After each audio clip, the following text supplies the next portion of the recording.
तो आज हम पढ़ते हैं bulk relations for transport of total bed material load. अच्छा, बल्क ये कुछ फार्मूलाज ऐसे हैं जो कि बेड लोड और सस्पेंडेड लोड में फ़र्क नहीं करते। वो सिर्फ जो है ना वॉल्यूम जो है सेडिमेंट का उसको कैलकुलेट करते हैं।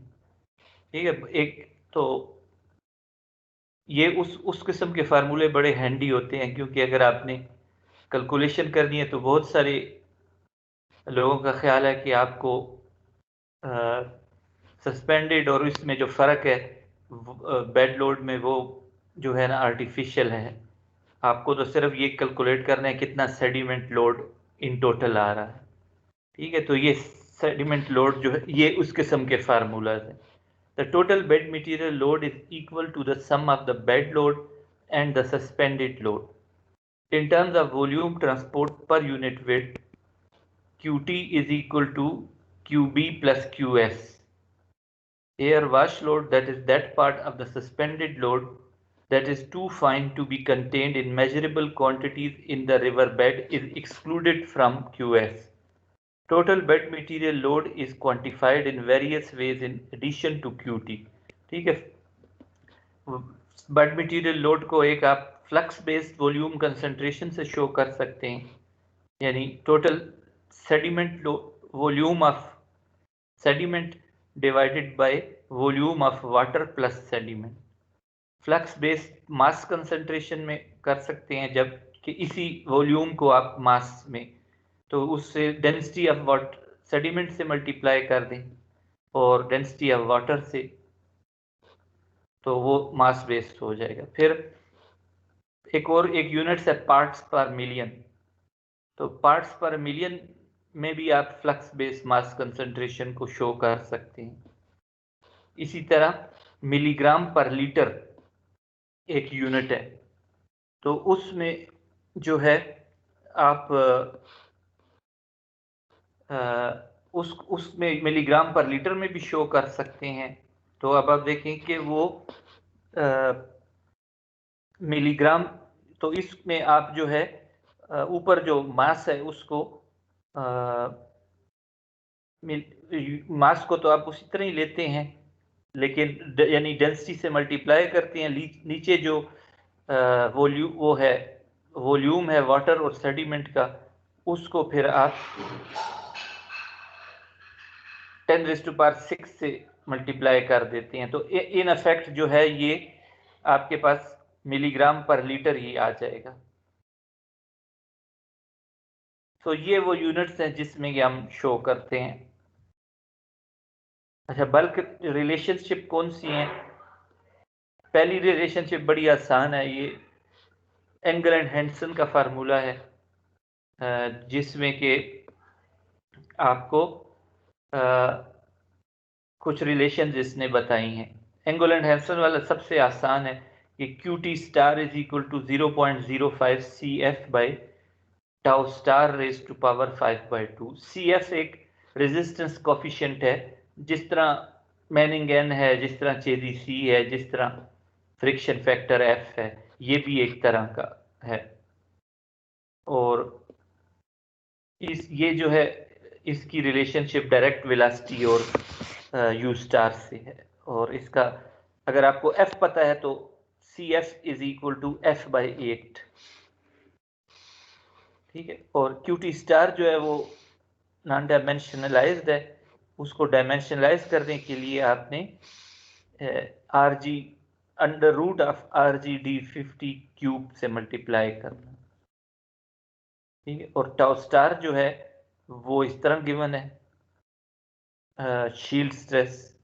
ठीक है, तो ये एंगल एंड हैंसन की रिलेशनशिप है। फिर यही रिलेशन जो है यंग का फार्मूला है। इसमें ये ज़रा कॉम्प्लिकेटेड है, लेकिन ये काफ़ी यूज़ होता है, ये वाला और अगले वाला हैकर्स एंड वाइट। तो इसमें यंग का जो फार्मूला है इस तरह गिवन है।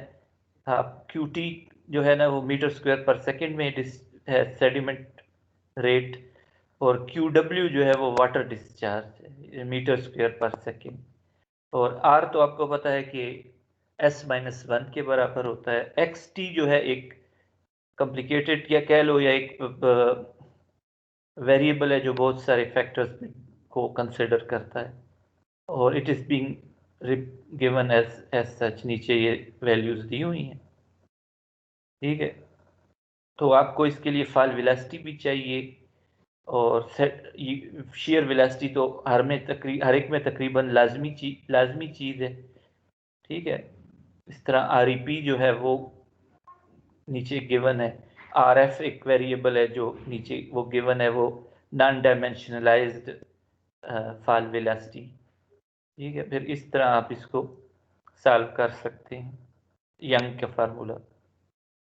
फिर एकर्स एंड वाइट का फार्मूला है, ठीक है, वो भी उसी तरह गिवन है जिस तरह के यंग का फार्मूला है, यानी कि वाटर डिस्चार्ज जो है QW उसके टर्म्स में ये एक्सप्रेस हो रहा है। अगर आपको यूनिट डिस्चार्ज पता है और ये चीज़ें कैलकुलेट करनी है, इसमें फिर XT जो है वो डिफरेंट वेरिएबल्स के ऊपर डिपेंड करता है, ठीक है ना। ये यंग का फार्मूला है। उसके बाद कुछ कंसेप्ट्स हैं कि स्किन फ्रिक्शन और फार्म ड्रैग। आपको जिस तरह पहले कहा था कि जो बेड पे फ्रिक्शन है या बेड रफनेस है, उसके दो कंपोनेंट होते हैं, एक स्किन फ्रिक्शन और एक ड्रैग फोर्स। ये स्किन फ्रिक्शन और फार्म ड्रैग, ठीक है। स्किन फ्रिक्शन जो है वो वाली फ्रिक्शन है या जो कि हम अभी तक स्टडी करते आए हैं, जो कि बेड के साथ टेंजेंशियली एक्ट करती है, ठीक है। और जो फार्म ड्रैग है ये वो वाले रफनेस का पार्ट है जो कि नॉर्मली एक्ट करता है। सो the farmer is generated by viscous shear stress acting tangentially to the body. Farmer refer कर रहा है skin friction. The later is generated by normal stress, later इशारा कर रहा है फार्म ड्रैग की तरफ। The later is generated by normal stress, mostly pressure acting on a body. The Newtonian constitutive relation for water is, water की जो stress की relationship है वो इस तरह से है, यानी कि स्ट्रेस जो है वो प्रेशर का सम है और टेंजेंशियल का सम है। टोटल स्ट्रेस में ये दोनों चीज़ें आती हैं। जो टेंजेंशियल स्ट्रेस है या जो स्किन फ्रिक्शन है, it is given as velocity gradients, ठीक है। जो ये वेलोसिटी ग्रेडियंट्स हैं उस पे वो होता है, और दूसरा प्रेशर एक्ट कर रहा होता है या normal stress. The drag force Di can be decomposed into a component due to skin friction DSI and a component due to farm drag DFI as follows। यानी DI टोटल ड्रैग फोर्स को जो है ना दो हिस्सों में तकसीम कर देते हैं। Drag due to skin friction consists of that part of the drag that pulls the surface of the body tangentially. Farm drag consists of that part of the drag that pushes the body in normally. Only the farmer is thought to directly contribute to sediment transport। यानी अब हम चलो ये तो है, लेकिन हम study क्यों करते हैं? वजह ये है कि हमें जो टोटल ड्रैग है उसको दो हिस्सों में तकसीम करना पड़ेगा, जिसको कहते हैं ड्रैग पार्टीशन करनी पड़ेगी, ठीक है। तो वो पार्टीशन जो होगी तो उसका एक हिस्सा हम DSI में करेंगे और एक FI में करेंगे, और फिर जो सेडिमेंट ट्रांसपोर्ट में जो है ना वो DFI कंट्रीब्यूट नहीं करता, तो हम जो उसका सेडिमेंट ट्रांसपोर्ट की कैलकुलेशन की गरज से सिर्फ DSI यूज करेंगे। ये हमारा जो है ना मोटिवेशन है, वरना हमें क्या है कि वो फार्म फ्रिक्शन जो है कि कई हिस्सों में तकसीम हो जाए, लेकिन हमें ये करना है क्योंकि, और ये जब किस वक्त होता है, जब तक कि प्लेन बेड होगा तो फिर आपको ये ड्रैग को पार्टीशन करने की ज़रूरत नहीं है। लेकिन जब बेड पे सेडिमेंट ट्रांसपोर्ट की वजह से बेड फॉर्म्स बन जाएंगी, ठीक है, ड्यून्स बन जाएंगे, एंटी ड्यून्स बनेंगे या रिपल्स बनेंगे, तो उस वक्त जो है ना हमें ये चीज़ ज़रूरत होगी, क्योंकि उस वक्त जो टोटल ड्रैग होगा वो, अगर प्लेन बेड होगा तो सारा का सारा ड्रैग जो है वो स्किन फ्रिक्शन में के बराबर होगा, लेकिन जब बेड फॉर्म्स बन जाती हैं सेडिमेंट ट्रांसपोर्ट के नतीजे में, तो फिर जो है टोटल ड्रैग जो होता है वो तकसीम हो जाता है। तो इस वजह से हमें स्किन फ्रिक्शन का कंपोनेंट फाइंड करना होगा। ठीक है, ये चंद फार्मूलाज हैं, कुछ फार्मूलाज भी हैं इसमें। ये फार्मूला तो आपको पता है, दूसरा भी पता है। तीसरा जो है ना, CF जो है वो बेड शियर स्ट्रेस और रो यू स्क्वायर का रेशियो है। ठीक है, तो आपको पता है टाउ बेड जो है वो it is also given as rho f v square या यू स्क्वायर बाय 8। तो अगर उससे आप इसको कंपेयर करें तो you can see that CF is equal to F by 8। ठीक है, तो F कैलकुलेट करने के तो हमने बड़े तरीके देख लिए हैं, यानी कि जो कोलब्रुक वाइट इक्वेशन से या दूसरी इक्वेशनों से। तो वो F अगर आपको मिल गया तो आप उसको जो है उसको CF भी निकाल सकते हैं उससे से। इसी तरह एक तो चेजी रेजिस्टेंस कोफिशिएंट है C, एक है चेजी कोफिशिएंट जो है या मैनिंग कोफिशिएंट, उस पे एक जो एतराज किया जाता है कि वो डायमेंशनली जो है ना होमोजीनियस नहीं है, यानी अगर वो कोफिशिएंट है तो फिर उसके यूनिट्स नहीं होने चाहिए, लेकिन उसके यूनिट्स हैं। इसी तरह मैनिंग कोफिशिएंट के भी n के भी यूनिट्स हैं। तो जो इसमें वो है, कुछ वो लोग इस पे कुछ एतराज करते हैं कि ये सही नहीं है, these equation should be dimensionally correct. तो उन्होंने फिर क्या किया कि उन्होंने चेजी इक्वेशन को डायमेंशनली करेक्ट करने के लिए चेजी डायमेंशनलेस चेजी रेजिस्टेंस कोफिशिएंट बनाया। या तो वो किस तरह बनाया कि उन्होंने चेजी इक्वेशन को अंडर रूट जी से मल्टीप्लाई कर दिया। ठीक है, तो अब जो पहली चेजी C था मल्टीप्लाइड बाय अंडर रूट जी, वो नया कोफिशिएंट करार दिया, उसका नाम उन्होंने CZ दी। ठीक है, वो अब डायमेंशनलेस चेजी रेजिस्टेंस कोफिशिएंट है। तो अगर आप डायमेंशनलेस चेजी रेजिस्टेंस कोफिशिएंट के यूनिट्स देखें तो वो फिर उसकी कोई डायमेंशंस नहीं आती। ठीक है, तो dimensionless Chezy resistance coefficient is equal to U by U star, यानी average velocity, depth average velocity divided by shear velocity, और is equal to 1 over CF under root. ठीक है, ये रिलेशनशिप CZ और CF को भी रिलेट करती है और एवरेज वेलोसिटी और shear velocity को भी रिलेट करती है।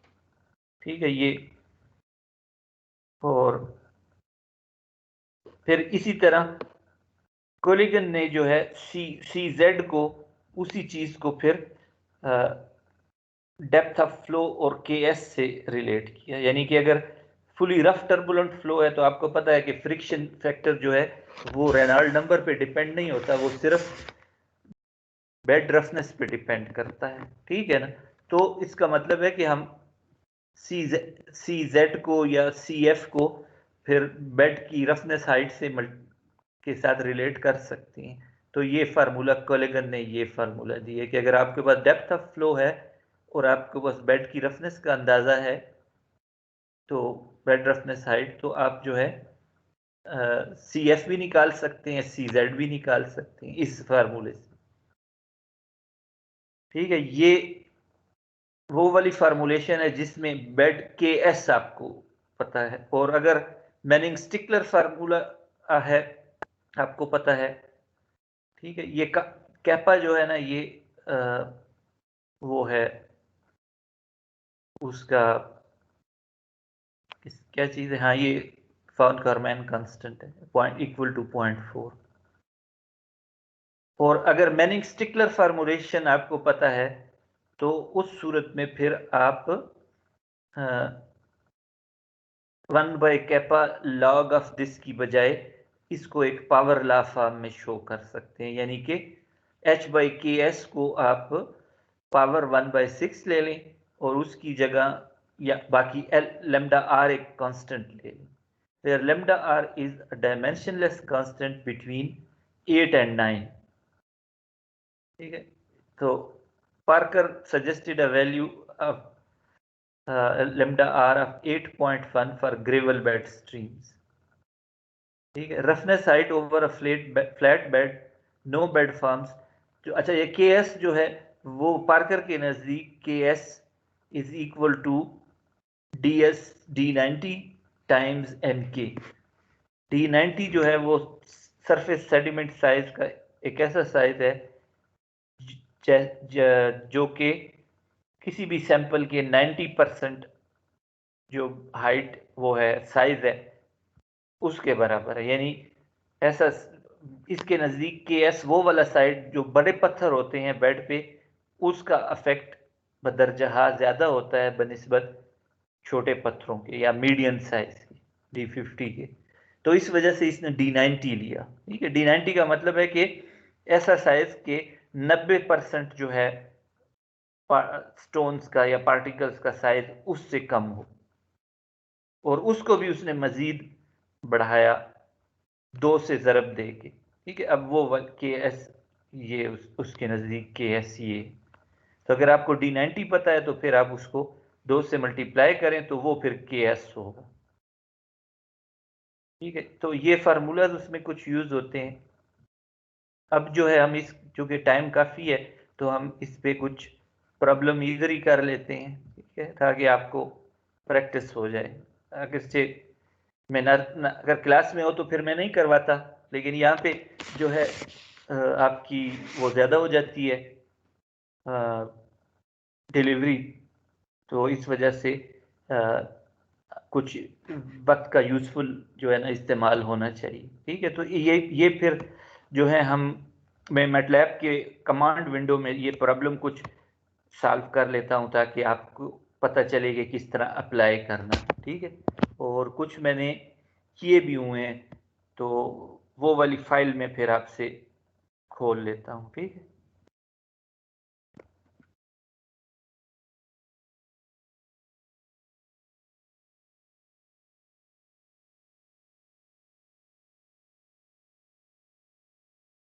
मेरे ख्याल में ये प्रॉब्लम रिवीजन एक्सरसाइज नंबर 4 हमने की थी, शायद आपसे की थी मैंने, मुझे याद नहीं पड़ता।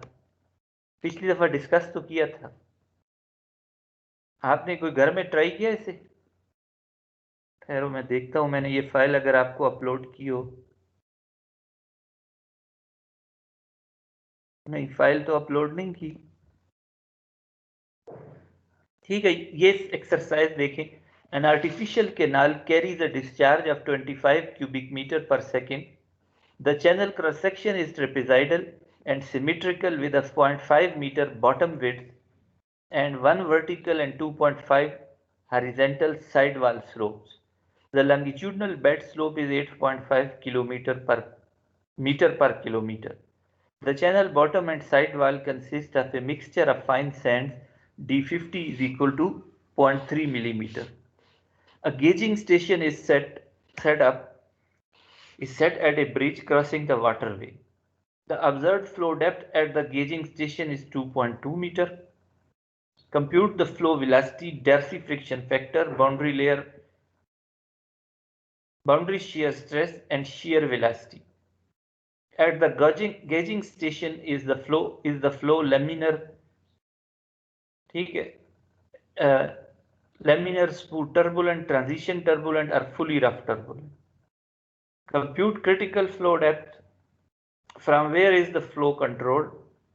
Predict the occurrence of bed motion and type of bed load motion. If bed load motion occurs, what is the likely type of bed form? If bed load, ये भी हम नहीं कर सकते, but ठीक है, F. G, if bed load motion occurs, compute the bed load transport rate using Nielsen formula. ठीक है, ये सवाल है।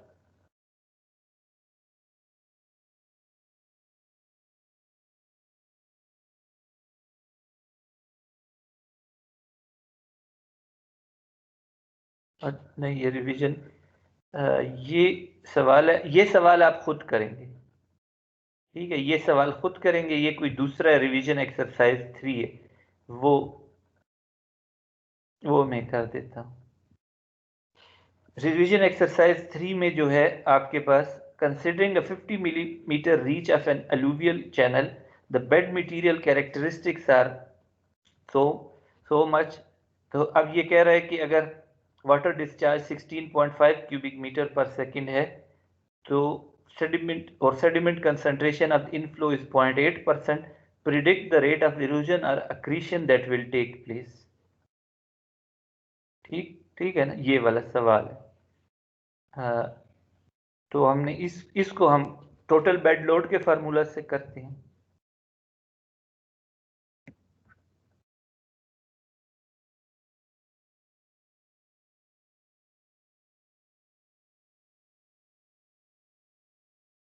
ठीक है, पहला तो ये उसने बताया कि केएस जो है वो बेड का मटेरियल जो है वो 1.D50 उसका मेरे ख्याल में 1.95 है मिलीमीटर। ठीक है ना, D90 1.95 मिलीमीटर। ठीक है, तो हमने फिर D90 से केएस बनाया उसको 2 टाइम्स D90 से।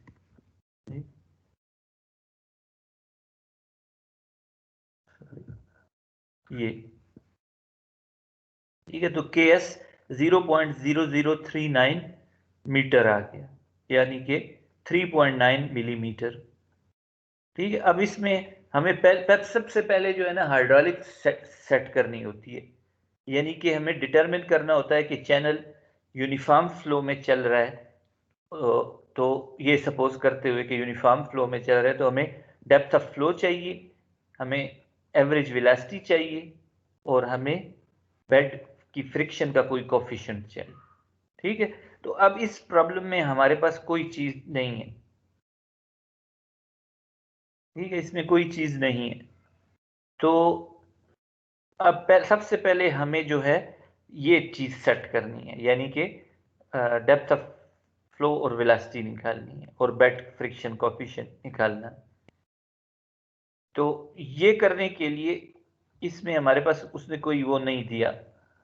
ठीक है ना, तो एक तरीका तो ये, अब चूंकि कल मैंने दूसरे उनके साथ एमएस पीजी के यूजी के स्टूडेंट के साथ किया था, उस वक्त वो नहीं था। अभी तो हमारे पास यही अभी अभी फार्मूला वो गुजरा भी है, तो वाई नॉट उधर से भी हम कर सकते हैं। ठीक है, तो उसमें अगर उस कल मुझे ये फार्मूला याद था कि n is equal to 21.1 raise divide by K S raise to power 1/6, where K S is Manning Strickler coefficient. ठीक है, Manning Strickler coefficient, Manning n जो होता है उसको अगर आप उल्टा करें तो वो फिर वो तो मैनिंग वाला तो जो है ना वो 0 पॉइंट सारे जो है ना डेसिमल से नीचे हैं। तो कुछ लोग जो मुल्क है ना वो कहते हैं ये क्या तरीका है कि जी सारे 0.01 या इस तरह 0.025, तो वो उसको उलट कर लेते हैं कि उस तरह सही है ज़्यादा। तो उसमें उसको मैनिंग स्टिकलर कहते हैं। तो वो मैनिंग स्टिकलर फिर मैंने निकाल लिया 53। ठीक है, तो 53 निकला, फिर इसको मैंने उल्टा किया n हासिल करने के लिए 0.0188। फिर मैंने इसको, मेरे पास डिस्चार्ज तो है, तो फिर हमें वो करना पड़ेगा, इसको आइट्रेशन से सॉल्व करना पड़ेगा। Q is equal to a r raise to power 0.667 into s power 0.5 divided by n। ठीक है, तो फिर मैंने इसको किस तरह किया, यानी कि मैनिंग इक्वेशन अप्लाई करके फिर मैंने इसको किया कि मैनिंग इक्वेशन अप्लाई करने से पहले आपको Qn/S अंडर रूट कैलकुलेट करना पड़ता है, क्योंकि वो तो न्यूमेरिकल वैल्यू है, वो तो आपको पता है कि कांस्टेंट रहती है। तो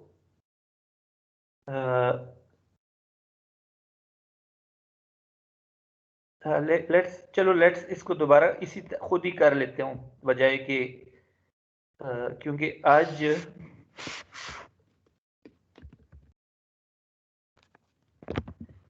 वो फार्मूला यूज कर लेते हैं जो आज अभी अभी हमने पढ़ा। ठीक है, वही वाला फार्मूला, ठीक है, ये वाला फार्मूला। तो इससे हमें सी एफ हम फौरन निकाल लेंगे, ठीक है। तो मैं इसको इधर ले लाता हूँ। तो c f is equal to 1 over kappa, so 1 over kappa is 2.5 into log of 11 into, oh नहीं, we cannot use this thing because वही वाली अब सही है, क्योंकि हमारे पास डेप्थ ऑफ फ्लो नहीं है, ठीक है ना, जब फिर याद है।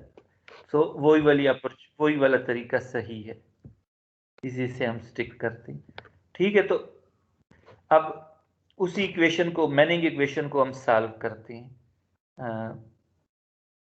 तो मैनिंग इक्वेशन को सॉल्व करने के लिए ये तरीका है Q N by S under root, तो is equal to area times R raise to power 2/3। तो Q N by S, Q जो है वो हमारे पास है 16.5 और एन जो है ये ऊपर कैलकुलेट किया है, divided by square root of slope. तो ये जो आ गया 19.62 आ गया। फिर 19.62 को इधर लिखा और दूसरी तरफ इक्वेशन लिखी जिसमें डेप्थ ऑफ फ्लो जो है वो अननोन है, वाई उसको लिखा, ठीक है। तो ये एरिया हो गया और नीचे वेक्टर पैरामीटर हो, रेक्टेंगुलर चैनल हमने एज्यूम किया। और इस इक्वेशन को जो है फिर हमने आइट्रेशन से सॉल्व करना है। तो मैटलैब में आइट्रेशन फिर हम किस तरह करते हैं कि हम जो है उसको एक एनोनिमस फंक्शन डिक्लेयर कर देते हैं। डी एफ इज फंक्शन, ये फंक्शन का हैंडल है, इसे फंक्शन हैंडल कहते हैं। D f is a function जो कि डिपेंड कर रहा है, ये at the rate bracket y का मतलब है ये फंक्शन जो है ना उसका वेरिएबल वाई है। तो और फिर उसका फंक्शन क्या चीज़ है, ये 0.570 माइनस दिस, वो सारा फंक्शन मैंने टाइप कर दिया।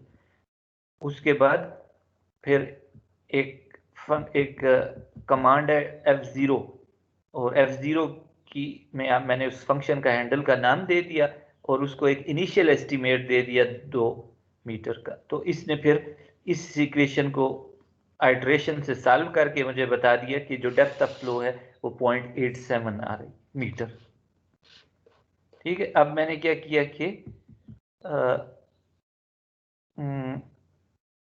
इसको चलो ये यू स्टार को तो छोड़ो, शायद ये बाद में आर कैलकुलेट किया, क्योंकि मेरे पास डेप्थ ऑफ फ्लो आ गई थी तो मैंने ए बाई पी से आर कैलकुलेट किया विच इज 0.8134 मीटर, ठीक है। ये इसकी ज़रूरत नहीं है। फिर मैं नीचे जब आर मेरे पास आ गई तो अब यूनिफॉर्म फ्लो है, तो मैंने फिर यू स्टार या शेयर वेलोसिटी कैलकुलेट की, square root of g r s, ठीक है। तो square root of g r s से मैंने यू स्टार कैलकुलेट की, और इसमें देखो ये इधर भी दो ए भी इज इक्वल आ रहा था, इज इक्वल, तो ये मैटलैब इससे खुश नहीं था। फिर मैंने यू स्टार को इस तरह कैलकुलेट किया, तो you star 0.0446 metre per second है, ठीक है। फिर मैंने यू स्टार इंटू के S 1 into kinematic viscosity of water यानी पार्टिकल रेनॉल्ड नंबर कैलकुलेट किया, तो वो 174 आ रहा है, which is greater than 100, so it is rough turbulent flow, ठीक है। अब रफ टर्बुलेंट फ्लो के लिए जो है एफ फ्रिक्शन फैक्टर वो बराबर है, वो रेनॉल्ड नंबर पे डिपेंड नहीं करता, वो सिर्फ पार्टिकल रफनेस हाइट पे डिपेंड करता है। और वो पीछे मैंने देखा तो वो फिर है 1 over under root f is equal to 2 into log 10 4 into r by ks plus 1.14, ठीक है। इससे मैंने ये राइट हैंड साइड कैलकुलेट कर ली, क्योंकि मेरे पास आर भी है, हाइड्रोलिक रेडियस भी और के एस भी है। तो मैंने फिर कैलकुलेट किया तो ये 1 over 6.98 आ गया, और is equal to 1 over under root f. तो इसको फिर मुझे स्क्वायर करना है और इनवर्स करना है, तो 1 over आंसर स्क्वायर मैंने किया, तो मेरे पास एफ जो आ गया वो 0.0205 आ गया, ठीक है। जब एफ आ गया तो मैंने फिर सी कैलकुलेट किया, चेजी सी। तो Chezy C is square root of 8g/f। ठीक है, 8g/f से चेजी सी कैलकुलेट किया 61.84 आ। ठीक है, तो अब मैं चेजी फार्मूला यूज करूंगा। ठीक है, तो फिर मैंने क्या किया कि ये चेजी फार्मूला से मैंने इसको निकाला। तो चेजी फार्मूले के लिए भी फिर मुझे जो है ना वो क्योंकि मैंने तो डेप्थ एक्चुअली एन के फार्मूले से मैं शुरू हुआ और उसमें तो और फिर मुझे पता नहीं था, तो मैंने एक एज्यूम उससे शुरू किया। तो मुझे अब दोबारा डेप्थ तो मैंने निकल आई, लेकिन इस डेप्थ को चेक करना है दोबारा। ठीक है, तो इस वजह से मैंने अब दोबारा उसको चेक करने के लिए किया कि उसको सी को चेजी फार्मूले को प्रोग्राम किया, यानी कि उसको फंक्शन बनाया। ठीक है, तो फिर मैंने चेजी एरिया जो है ना, तो चेजी फंक्शन में भी आप करें तो जिस तरह मैनिंग में भी हमने किया, तो आपको के पास राइट हैंड साइड पे तो अननोन आता है जिसमें वाई डेप्थ ऑफ फ्लो आती है, लेकिन लेफ्ट हैंड साइड पे आपके पास QN/S अंडर रूट जो है ना वो नोन है। तो डिस्चार्ज भी पता है, मैनिंग एन भी पता था और चैनल का स्लोप भी पता था, तो वो अलग से हम कैलकुलेट करते हैं। तो चेजी में भी जो है आपके पास वो discharge divide by Chezy c into square root of slope, ये इसमें जो है ना ये आपके पास पता है। तो ये मैंने अलग से कैलकुलेट कर लिया, तो 16.87 आया। और दूसरी साइड पे आपके पास है area raise to power 1.5 divided by weighted parameter raise to power 0.5। तो इससे फिर मैंने ये चेजी एरिया एक फंक्शन एनोनिमस फंक्शन डिक्लेयर किया, जो कि कमांड विंडो में ही आप डिक्लेयर कर सकते हैं। छोटी सी चीज हो तो अलग से फंक्शन बनाने का फायदा नहीं है। अगर कोई ऐसा फंक्शन है जो कि ज्यादा कॉम्प्लिकेटेड है तो उसके लिए अलग से फंक्शन बनाना फिर बनता है, वो आप बना सकते हैं। लेकिन ये चेजी एरिया एक फंक्शन है, इसको मैं इधर ही एनोनिमस फंक्शन के तौर पे डिक्लेयर कर दिया। ठीक है, ये मैंने उसी तरह फंक्शन डिक्लेयर कर दिया और फिर F0 से मैंने इसका F0 से फिर इसको डेप्थ निकाली। तो अब डेप्थ आ गई 0.7853। ठीक है ना, 0.7853। तो अब फिर एक मैंने इसको थोड़ा और चेक करने के लिए फिर इस डेप्थ की बुनियाद पे हाइड्रोलिक रेडियस आर कैलकुलेट किया, जो 0.7389 मीटर आ गया। और फिर दोबारा रुजू किया फ्रिक्शन फैक्टर के फार्मूले से, कोई using this value of r. तो और फिर मेरे पास एफ दोबारा मैंने कैलकुलेट किया, तो वो 0.0210 आ गया। ठीक है, फिर मैंने सी कैलकुलेट किया उसकी बुनियाद पे, और एफ की नई बुनियाद पे फिर मैंने सी कैलकुलेट किया, जो 61.13 आया। फिर मैंने वही अमल दोहराया और नई डेप्थ जो मेरे पास आई 7915 मीटर, वो इस पे जो है मैंने कहा ठीक है, अब ये पिछली 0.78 थी और अब 79 आ गई, 0.79 metre, so that is okay.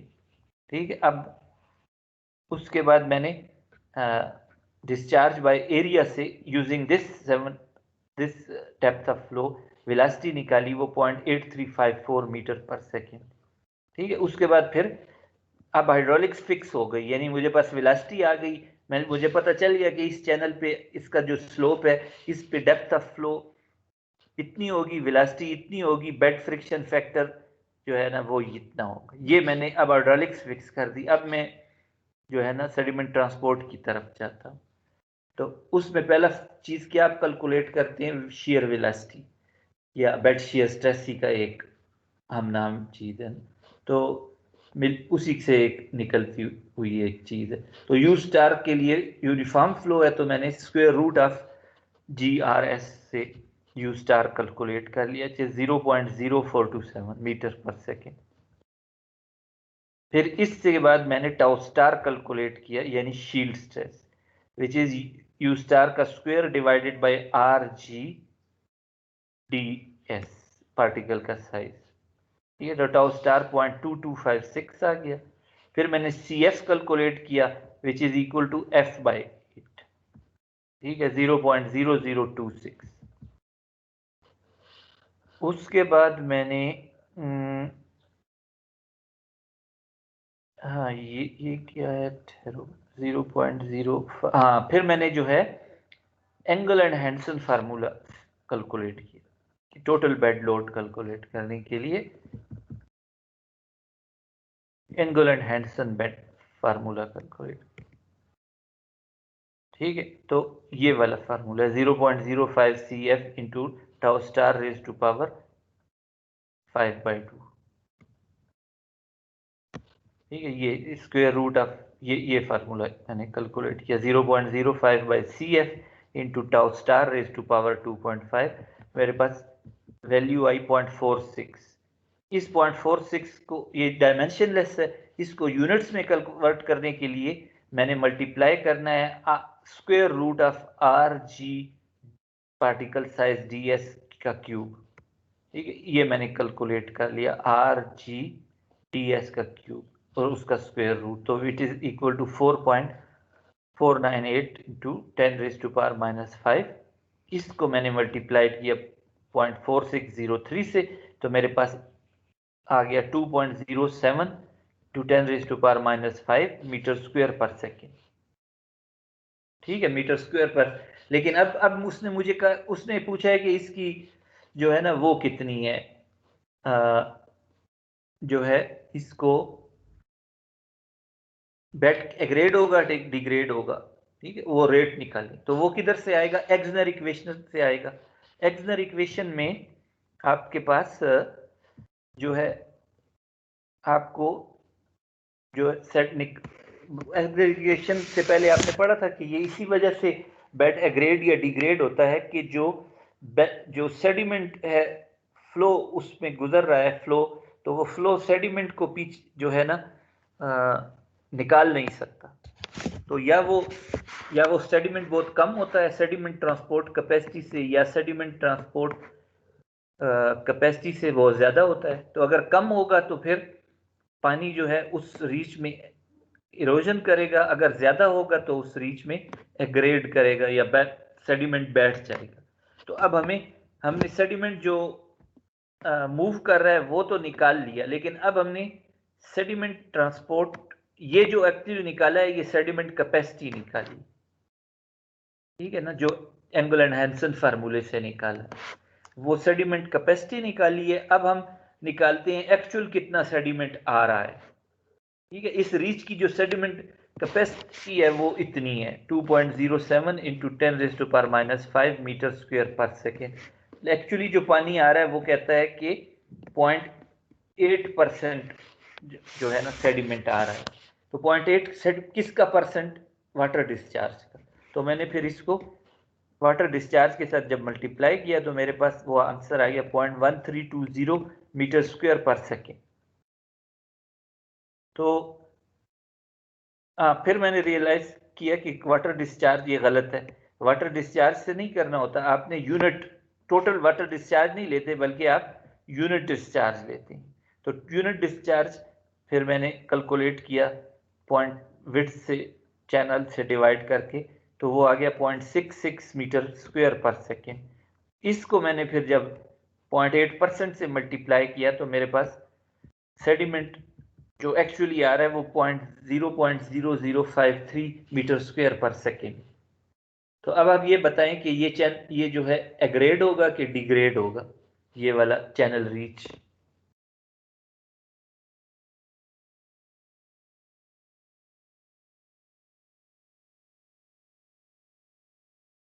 पता तो चले ना कि लोग जो है। सर ये डिग्रेड होगा सर। क्यों?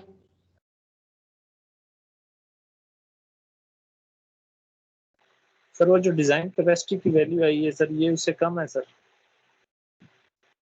डिजाइन देखो, सेडिमेंट कैपेसिटी आपकी ये है,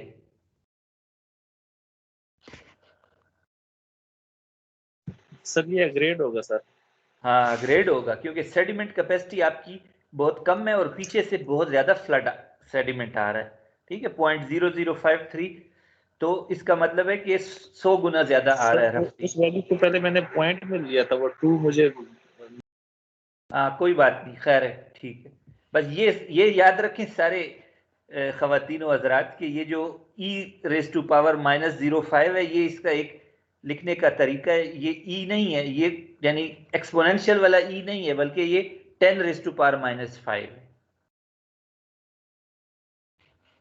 अच्छा, तो अब ये तो फैसला हो गया। अब हमने किस उच्च बॉटम वो जो उसका राइज है एग्रेड होने का रेट, वो partial z by partial t, वो फार्मूला जो है ना वो अप्लाई करना है। तो partial z by partial t से is equal to 1/1 minus porosity, porosity हम जनरली 40% ले लेते हैं, into partial cube s by partial x, यानी rate of change of bed sediment load in along the channel axis. ठीक है, तो हमने वो कैलकुलेट करना है, तो वो हम कर लेते हैं। सेडिमेंट कैपेसिटी आपके पास है और उससे आपने और साथ माइनस का भी निशान है। तो सेडिमेंट कैपेसिटी है 2.0007 इंटू 10⁻⁻5 और हाँ ये और उससे आप माइनस करेंगे जो एक्चुअल सेडिमेंट आ रहा है, दैट इज 0.0053। ठीक है, वो माइनस मैंने किया, सेडिमेंट कैपेसिटी से ये माइनस किया, ये आंसर आ गया। और इसको अब चैनल रीच से डिवाइड किया। ठीक है ना, हम एक्चुअली डिफरेंशियल कोफिशिएंट को अप्रोक्सीमेट कर रहे हैं del Q S by del X को। तो एक्स जो है 50 मीटर रीच की लेंथ है, तो इससे मेरे पास ये del Q S by del X आ गया। ठीक है, इसको अब मैंने मल्टीप्लाई करना है 1/, और एक माइनस का साइन भी मौजूद है इसके साथ जो मैंने इधर नहीं लिखा हुआ, 1/1 माइनस पोरोसिटी से इसको मल्टीप्लाई किया, तो ये मेरे पास आ गया। ठीक है, 1.76 इंटू 10⁻⁻4, और ये प्लस का साइन है, इसका मतलब है कि बेड ऊपर जा रहा है, एग्रेड हो रहा है। ठीक है, तो इसको फिर मैंने आगे चेक ये किया। पोरोसिटी फिक्स होती है सर? जी पोरोसिटी जो 0.4 दी है सर, ये फिक्स होती है? नहीं, फिक्स तो नहीं होती, ये तकरीबन 36% से 40% तक अमूमन होती है। तो इसमें जो है उसने 40% ही यूज की हुई है। तो आम अगर सवाल हुआ तो उसमें फिर आपको पोरोसिटी दी गई होगी, या तो पोरोसिटी दी गई होगी। ठीक है, तो आप इसमें एज्यूम यही किया है कि 40%। तो ये इस रेट से जो है ना बेड एग्रेड कर रहा है 1.76 इंटू 10⁻⁻4। ठीक है, तो ये यही सवाल था जी। Predict the rate of erosion और accretion that will take place. ठीक है, ये अभी इसको अब आप याद रखें, ये रिवीजन एक्सरसाइज 3 थी। आज फिर मैंने स्टूडेंट्स को जो है वो करवाया है कि ये तो वो वाला फार्मूला था ना एंगल एंड हैंसन का। आज फिर मैंने उनको करवाया कि रिलेशन ऑफ यंग से किस तरह करते हैं। ठीक है ना, तो वो भी मैं आपके साथ शेयर करता हूं। अब यही प्रॉब्लम हम यंग का जो फार्मूला है उससे निकालेंगे। ठीक है, तो वो वाली फाइल भी मैं आपसे, ठीक है, अब इसी के रिजल्ट हम इधर भी यूज करेंगे। अच्छा, तो यंग का जो फार्मूला है उस पर अब आते हैं। तो यंग के फार्मूले में आप देखें कि वी एस आ रहा है, यानी fall velocity. So we have to find fall velocity. बाकी चीजें तो जाहिर है उसी सवाल को इससे करना है, तो काफी वो चीजें तो हमने कैलकुलेट की हुई हैं। इसके अलावा आर ई पी भी चाहिए, आर एफ भी चाहिए, लेकिन फॉल वेलोसिटी भी चाहिए। तो फॉल वेलोसिटी के लिए फिर मैं डिट्रिच का फार्मूला इस्तेमाल करता हूँ। ठीक है, सॉरी, हाँ इधर आ जाए। तो ये उसी तरह जो आज ये वही फाइल है उसकी, ये कमांड विंडो का प्रिंट आउट है। तो पहले मैंने आर ई पी कैलकुलेट किया, क्योंकि मुझे आर ई पी चाहिए इस फॉल वेलोसिटी के लिए बाय डिट्रिच मेथड।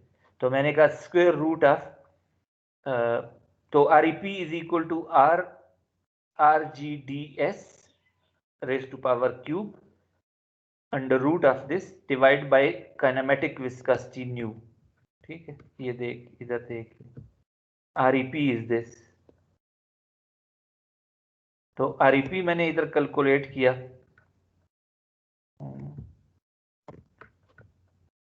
44.98 आ गया।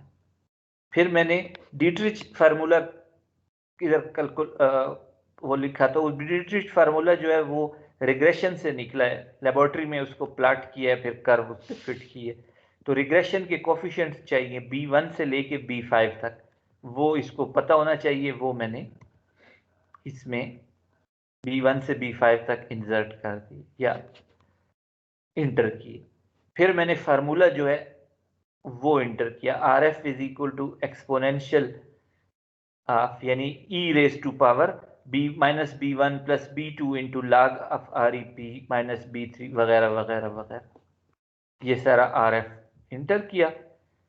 उसके बाद जो है ये कुछ थोड़ा तंग कर रहा था, इसको छोड़ दे।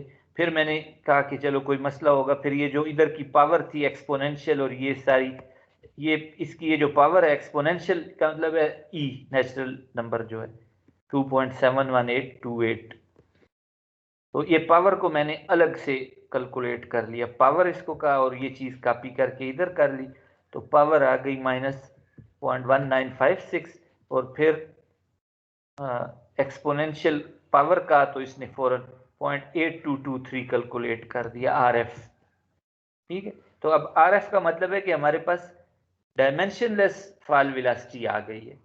तो अगर डायमेंशन वाली फॉल वेलोसिटी चाहिए तो उसको फिर आप RF से मल्टीप्लाई करेंगे। तो RF क्या चीज़ है? RF is fall velocity divided by under root RGD50। ठीक है ना, तो RGD50 जो है, इससे अगर मैं RF को मल्टीप्लाई RF इधर कर दूंगा तो फिर मुझे VS खाली मिल जाएगा। तो वो फिर मैंने जो इसने मुझे दिया था 0.82, उसको मैंने फिर RF से मल्टीप्लाई किया, यानी RF तो ये चीज़ हो गई, इसको स्क्वायर रूट ऑफ से मल्टीप्लाई किया तो फॉल वेलोसिटी आ गई 0.0739 मीटर पर सेकेंड। ठीक है, और हाँ, ये चीज़ें इससे वो नहीं है, हम इसी पे स्टिक करते हैं। ये फिर मैंने यही प्रॉब्लम इस एक्चुअली इसने जो है ना अपने साथ कैलकुलेटर भी दिया हुआ है बार्कर ने, तो उसने इस डीटरिच फार्मूले का कैलकुलेटर दिया था। जब उधर जाके मैंने वैल्यूज यही डाली तो उसने जो मुझे वेलोसिटी दी थी वो कम वेलोसिटी दी थी। ठीक है ना, यानी स्लो वेलोसिटी थी। तो वो फिर मैंने देखा तो वो जो डेंसिटी इस्तेमाल कर रहा है वो सेडिमेंट की वो 2650 किलोग्राम पर क्यूबिक मीटर इस्तेमाल नहीं कर रहा, बल्कि 2480 किलोग्राम पर क्यूबिक मीटर इस्तेमाल कर रहा है। तो उस वजह से उसकी डेंसिटी में, उसकी VS में फ़र्क आया था। लिहाजा ये चीज़ जो है पॉसिबली आप इसमें वो नहीं है, तो आप इसको मैं ख़त्म कर देता हूँ। ठीक है, हमारा जो U स्टार है बस फिर उसके साथ हम स्टिक करते हैं। हमारा तो अब U स्टार हमारा ये हो गया, और ठीक है, अब U स्टार भी हमारे पास है, फॉल वेलोसिटी भी है। तो अब हम यंग का जो फार्मूला है उसको इधर लाते हैं। ठीक है, तो ये सारा एफर्ट हुआ है। यंग का फार्मूला काफ़ी, जिस तरह आपको पता है कि लंबा फार्मूला है। तो जो राइट हैंड साइड है इस तरफ, तो ये चीज़ है log of 10 xt into 10⁻⁶। Right hand side पे ये सारा फार्मूला है इस लाइन तक, और फिर ये इधर भी आता है। ठीक है ना, तो REP मैंने कैलकुलेट किया हुआ है, RF मैंने कैलकुलेट किया हुआ है। ठीक है, U स्टार मेरे पास है, और फॉल वेलोसिटी VS भी मेरे पास है। तो ये सारी चीज़ें बस कैलकुलेट तो ये खुद ही कर लेगा, लेकिन यहाँ पे एक चीज़ है UC/VS। ठीक है, ये चीज़ जो है UC मेरे पास नहीं है। UC/VS के लिए इसने खुद ही आपस यहाँ पे रिलेशनशिप दिया हुआ है कि अगर आपने बेसिकली वही पार्टिकल रेनॉल्ड नंबर कैलकुलेट करना है। अगर वो 1.2 से लेके 70 के दरमियान होगा तो UC/VS की ये फार्मूला है, और अगर वो 70 से जो है बड़ा है तो फिर UC/VS में आप 2.05 लिख लेंगे। ठीक है, तो मैंने अब ये चीज कैलकुलेट करनी है। हाँ, तो वो मैंने इधर कैलकुलेट की U star into DS is 0.5 millimetre divided by kinematic viscosity, तो ये 21.35 आया। इसका मतलब है कि मैंने जो है ना ये वाली चीज इसमें इस रेंज में आ रहा है। ठीक है, 1.2 से 70 के दरमियान, तो I should use this formula. ठीक है, UC/VS के लिए। तो फिर मैंने इसको टर्म अंडरस्कोर W का नाम दिया और ये फार्मूला इधर कॉपी किया, और ये आया। फिर इसमें 0.66 भूल रहा तो नहीं था, फिर एकदम ही कॉम्प्लिकेटेड करने से दूसरी बाद में मैंने 0.6 ऐड किया, जो कि इधर है ये 0.6। ठीक है, तो टर्म अंडरस्कोर W जो है वो मेरे पास आ गई 2.6294। ठीक है, अब मेरे पास चीजें आ चुकी हैं। अब मैं फार्मूला जो है ना ये वाला अप्लाई करूंगा, ये वाला। तो इसमें मुझे Q वाटर चाहिए, वो तो है, और सो ये फार्मूला मैंने अप्लाई किया।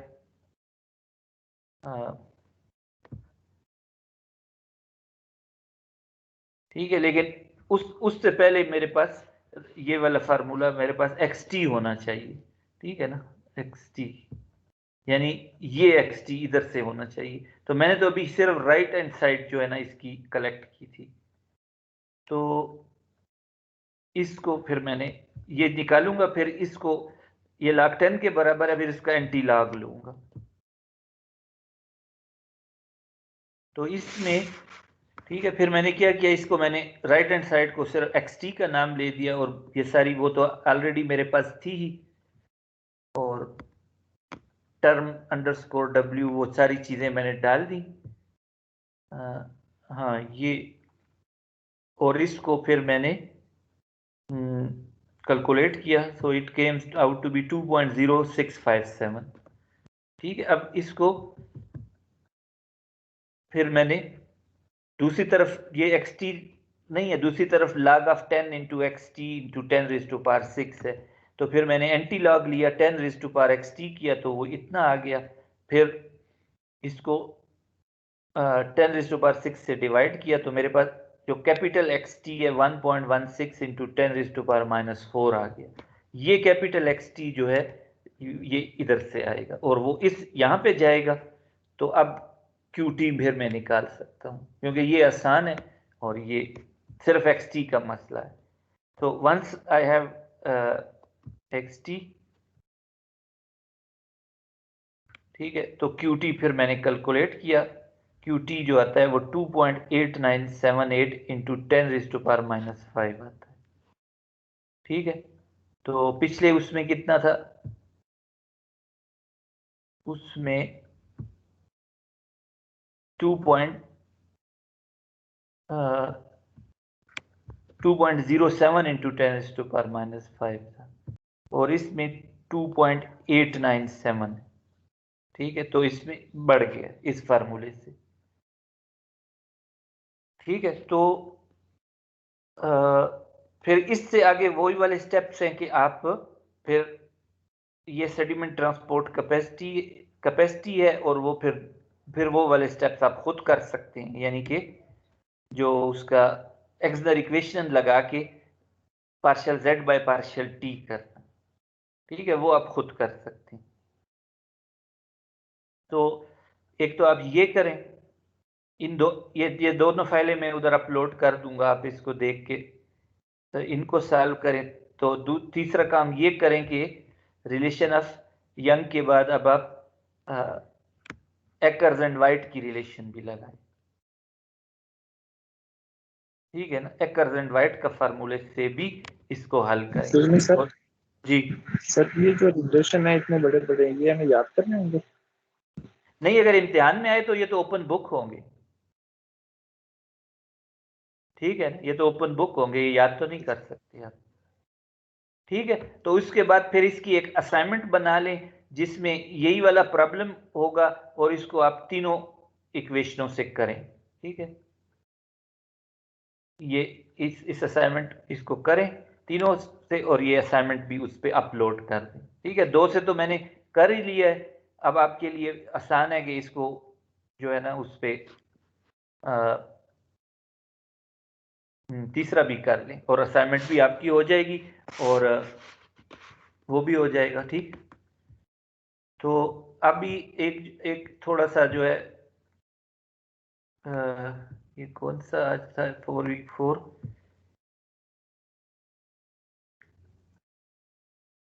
5th वीक का कुछ मैंने चीज ली है जो थ्योरेटिकल है, सिर्फ आपकी नॉलेज के लिए, इसमें सॉल्व करने की बात चीज नहीं है, ये सिर्फ हम थोड़ा टाइम लेके टर्बुलेंस को डिस्कस करेंगे, ठीक है।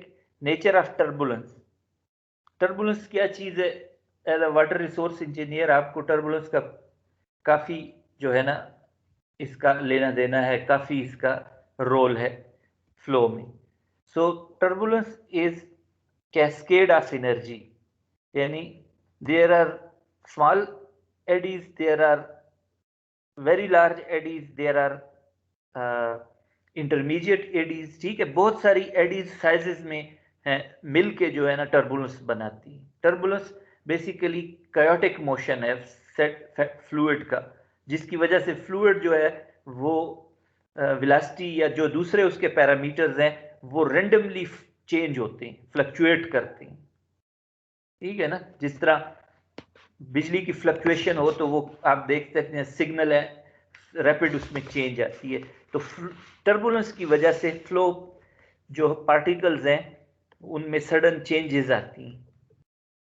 So actually turbulence is a spectrum of eddies, is a cascade of energy. Large eddies pass kinetic energy to smaller and smaller eddies where it is eventually dissipated into heat, ठीक है। Large Aedes जो हैं उस वो छोटे Aedes को energy पास करते हैं, उससे छोटे जो हैं उससे छोटे यहाँ तक कि वो आखिर तक सिलसिला आता है, और जो सबसे छोटी एडीज हैं उनमें वो एनर्जी जो है ना वो फिर हीट एनर्जी में चेंज हो जाती है। The energy is transferred by stretching and rotation of the eddies. There is continuous generation of turbulence to balance the dissipation. Characteristics of turbulent flows: irregular, they are diffusive, they are dissipative, और ये वो phenomena है जो large Reynold number पे जो है ना ज़हूर पजीर होता है, और इसमें 3D फिनोमेना है। जो वर्टिसिटी है, ये जो वर्टेक्स का ये स्ट्रेचिंग से पैदा होता है, तो इसको वो 3D में होता है। तो turbulent flows are fully 3D flows. और इरेगुलरिटी जो है उसमें क्या मतलब है कि रेंडमनेस होती है of all turbulent flows make a deterministic approach to turbulent problems impossible, so we use statistical methods, ठीक है ना। रैंडम प्रोसेस जो होते हैं उसके लिए हम स्टैटिस्टिक्स का सहारा लेते हैं। जिस तरह आप कोई भी चीज मिसाल के तौर पे क्लास में उसकी बच्चों का जो स्टूडेंट्स का कद है, ठीक है, तो ये रैंडम डिस्ट्रीब्यूशन, तो उसके लिए फिर हम क्या करते हैं, मीन लेते हैं, स्टैंडर्ड डिविएशन लेते हैं। तो इसी तरह जो टर्बुलेंट फ्लक्चुएशंस हैं वो रैंडम हो रही होती हैं, तो उसके लिए फिर हम स्टेटिस्टिकल मेथड अप्लाई करते हैं। डिफ्यूजिविटी का क्या मतलब है कि it turbulence causes rapid mixing in all turbulent flows, increases momentum transfer between wind and ocean current, ठीक है ना। जब जहां टर्बुलेंस होगी तो वो फिर तेजी से जो है वो प्रोमोट हो, मिक्सिंग को वो प्रोमोट करता है, और मिक्सिंग बास प्रोसेसेस में बहुत ज़रूरी होती है। मिसाल के तौर पे जो वाटर ट्रीटमेंट प्लांट्स होते हैं, वेस्ट वाटर ट्रीटमेंट जो, तो उसमें आप ये चाहते हैं कि वो तेजी से जो ऑर्गेनिक कंपाउंड्स हैं जो वेस्ट की वजह से आए हैं वो जल्द ही जो है ना वो केमिकल अमल से गुजरें और ऑक्सीजन और सिंपल कंपाउंड्स में तब्दील हो जाएं। तो ये इसी चीज से यही होता है कि जो उसका ऑर्गेनिक या लोड होता है वो खत्म हो जाता है और वो जो है एनवायरनमेंट के लिए जो है ना उसका जरर जो है ना वो कम हो जाता है। तो उसमें आप देखें जो कुछ मेथड तो ऐसे हैं कि जिस तरह ऑक्सीडेशन पॉन्ड्स होती हैं, लेकिन कुछ मेथड ऐसे होते हैं जिसमें कि आप फिर उसका, क्योंकि वो जब ऑर्गेनिक कंपाउंड्स उसमें जाते हैं तो उससे उसका बीओडी कम हो जाता है। ठीक है ना। तो अब अगर आपने उसको उसमें फिर प्लांट्स में ये होता है कि फिर नीचे आप एयर कंप्रेस्ड एयर जो है ना वो पंप के जरिए उसमें डिफ्यूज करते हैं, ताकि एयर की वजह से जब एयर सर्कुलेट होगी तो उससे जो है ना वो बीओडी जल्दी उसका बढ़ेगा, क्योंकि उसमें मिक्सिंग चाहिए। तो मिक्सिंग के लिए फिर आप टर्बुलेंस क्रिएट करते हैं। ठीक है ना। और जब इसी तरह आप चम्मच भी अगर स्टर करते हैं उसमें हिलाते हैं तो आप उसको टर्बुलेंस क्रिएट कर रहे होते हैं, क्योंकि अगर वो रुक ही रहे तो वो चीज मिक्स नहीं होगी। अच्छा, तो ये डिफ्यूजिविटी है। तो इससे क्या होता है कि मोमेंटम ट्रांसफर जो होता है वो बढ़ जाता है। तो डिफरेंट लेयर्स ऑफ फ्लूइड में मोमेंटम ट्रांसफर जब होगा तो उससे जो है ना मिक्सिंग प्रोमोट होगी, क्योंकि मोमेंटम ट्रांसफर होगा तो टर्बुलेंस भी प्रोड्यूस होगी। ठीक है। इस तरह रेनॉल्ड नंबर आपको पता है कि क्या चीज है। डिसिपेशन जो है ना, टर्बुलेंट फ्लोस जो है ना दे आर ऑलवेज डिसिपेटिव, यानी विस्कस शेयर स्ट्रेस जो है वो डिफॉर्मेशन होती है, इट डज वर्क। तो इंटरनल एनर्जी में वो सूरत में वो चला जाता है, यानी कि लार्ज एडीज से स्मॉल एडीज में जाता है और स्मॉल एडीज जो है वो फिर उसको हीट एनर्जी में चेंज कर देती हैं। डिफॉर्मेशन जो है ना वही जिस तरह उसने कहा कि टर्बुलेंस जो है ना वो स्ट्रेचिंग से होती है, यानी वोर्टिसेस बनते हैं और वो स्ट्रेचिंग से ट्रांसफर होती है या स्ट्रेचिंग से जनरेट होती है।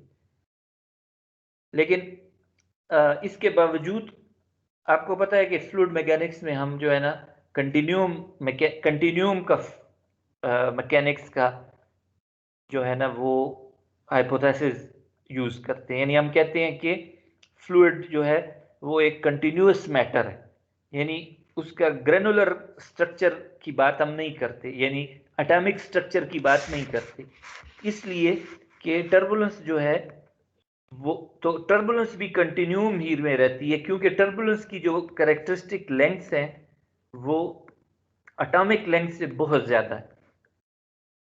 Turbulence is a continuum phenomenon governed by the equations of fluid mechanics. Even the smallest scales in a turbulent flow are far larger than any molecular length scale. ठीक है ना। जो टर्बुलेंट के जो कम से कम लेंथ स्केल भी है ना वो मॉलिक्यूलर लेंथ स्केल से बहुत बहुत बहुत बड़े, इसीलिए कंटिन्यूम मैकेनिक्स में ही हम रहते हैं। Turbulence is not a feature of fluids but rather of fluid flows. ठीक है। ये फ्लूइड की प्रॉपर्टी नहीं है, जिस तरह विस्कोसिटी या डेंसिटी या वेपर प्रेशर फ्लूइड की प्रॉपर्टी है। वो आप मैनुअल में देखें तो आपको मैनुअल में वो उसकी वैल्यूज मिल जाएंगी, डिफरेंट टेम्परेचर्स पे कितनी डायनामिक विस्कोसिटी होती है, कितनी काइनेमेटिक विस्कोसिटी होती है। लेकिन ये जो है टर्बुलेंस जो है ना ये फ्लूइड की प्रॉपर्टी नहीं है, ये फ्लो की प्रॉपर्टी है। If Reynold number is large enough, the dynamics of turbulence is the same in all fluids, as the turbulent flows are not controlled by molecular properties of fluid. तो वो ये कहते हैं कि अगर लार्ज रेनॉल्ड नंबर है तो उस सूरत में सारे फ्लूइड जो हैं उसमें टर्बुलेंट फ्लो एक ही जैसे होंगे। ठीक है ना। मतलब अगर पेट्रोल है या डीजल है या वाटर है, ठीक है, तो या ऐसा वाटर है जिसमें बहुत ज्यादा सेडिमेंट है, तो वो उन सब में टर्बुलेंट फ्लो एक जैसे ही होंगे, क्योंकि जो उसकी प्रॉपर्टीज हैं फ्लो की, मॉलिक्यूलर प्रॉपर्टीज, यानी उसके जो मॉलिक्यूलर स्ट्रक्चर है वो उसमें रोल प्ले नहीं करता। तो equations of motion that is Navier-Stokes equations are non-linear. Each flow has unique characteristics associated with its initial and boundary condition. ठीक है, अब वो यही कह रहा है कि जो फ्लो की प्रॉपर्टी है टर्बुलेंस, और फ्लो जो है हर एक फ्लो, बहुत सारे फ्लो जो है ना उनकी वो इसलिए डिफरेंट होते हैं कि उनकी बाउंड्री कंडीशन और इनिशियल कंडीशन जो है ना वो डिफरेंट है। तो इस वजह से टर्बुलेंस भी उसमें फ्लो फर्क होगा तो फिर टर्बुलेंस भी हर एक की टर्बुलेंस फर्क होगी, क्योंकि ये फ्लो की प्रॉपर्टी है जो कि उसकी इनिशियल और बाउंड्री कंडीशन की वजह से डिफाइन होती है। ठीक है, no general solution to problem of turbulent flow exist, यानी उसका कोई जो डिफरेंशियल इक्वेशंस हैं उनका कोई क्लोज्ड फॉर्म में सॉल्यूशन नहीं है, कोई इक्वेशंस नहीं है जिसमें आप डाल के टर्बुलेंस की जो क्वांटिटीज हैं वो हासिल कर लें।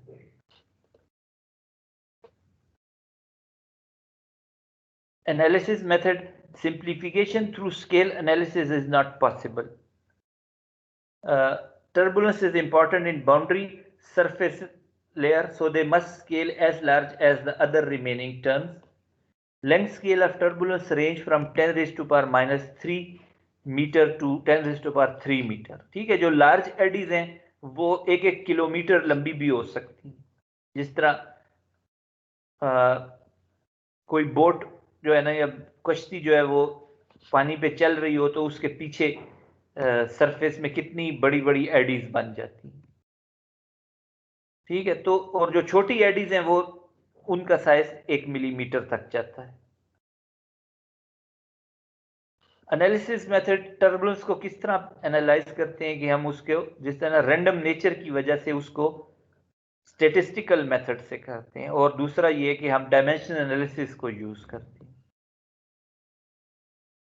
अब ये टर्बुलेंस की उसने मिसाल दी है कि ये एक सिग्नल है जिसमें टाइम के अगेंस्ट विंड स्पीड जो है ना वो मीटर पर सेकंड में आ रही है।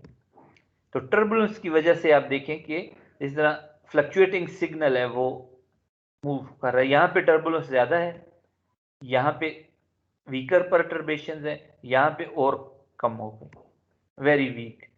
तो इससे हमें ये आइडिया मिलता है कि टर्बुलेंस को समझने के लिए फिर हमें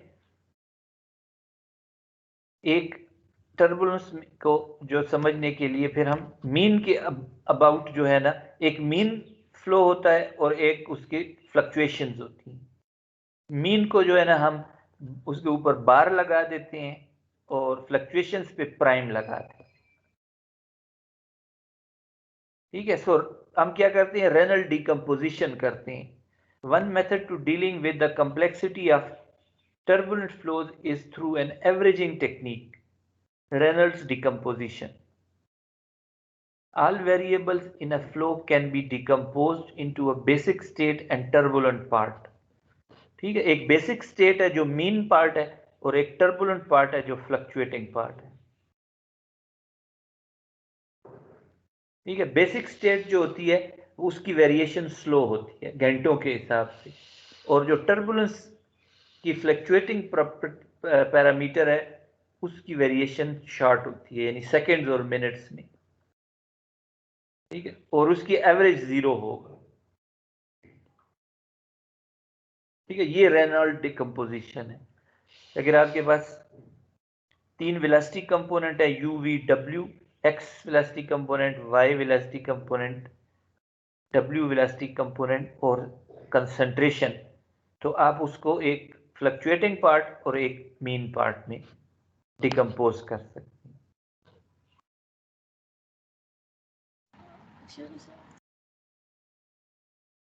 कोई सवाल है सर? एवरेज 0 का क्या मतलब है?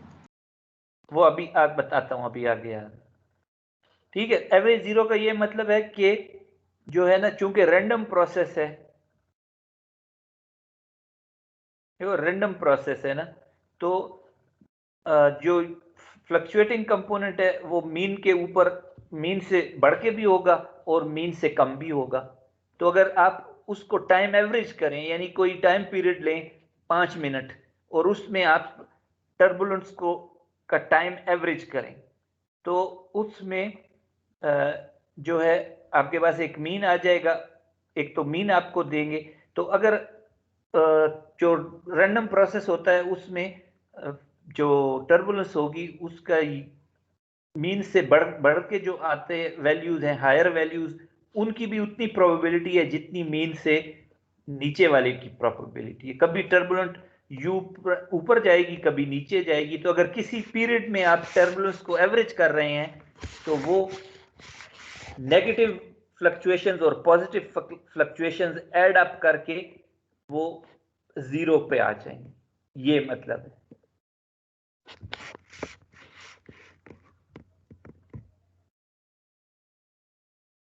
ठीक है, अब इस ये वाली चीज ठीक है ना। अब रेनल्ड डिकम्पोजिशन के एवरेजिंग के रूल क्या है कि अगर कोई कांस्टेंट है सी, तो उसको अगर आप टाइम एवरेज करेंगे तो वो उसी के बराबर हो। ठीक है, अब ये हम दो वेरिएबल्स कंसिडर कर रहे हैं, ए और बी, और सी जो है वो कांस्टेंट है। ए को आपने डिकम्पोज किया है मीन पार्ट और फ्लक्चुएटिंग पार्ट में, बी को भी डिकम्पोज किया है मीन में और फ्लक्चुएटिंग, और अब इनको आप टाइम एवरेजिंग कर रहे हैं। तो इसके फिर अगर कांस्टेंट है तो उसका टाइम एवरेज उसी के ही बराबर होगा। अगर एक सी ए है, सी ए से मल्टीप्लाइड है, और आप उसको वेरिएबल का टाइम एवरेज कर रहे हैं, तो वो बराबर होगा constant times time average of A, यानी मीन वैल्यू ऑफ ए। इसी तरह अगर टाइम एवरेज वैल्यू है ए की और उसको दोबारा टाइम एवरेज ले रहे हैं, तो वो दो टाइम एवरेज लेने से कोई फर्क नहीं पड़ेगा, वो वही टाइम एवरेज ही रहेगी वैल्यू।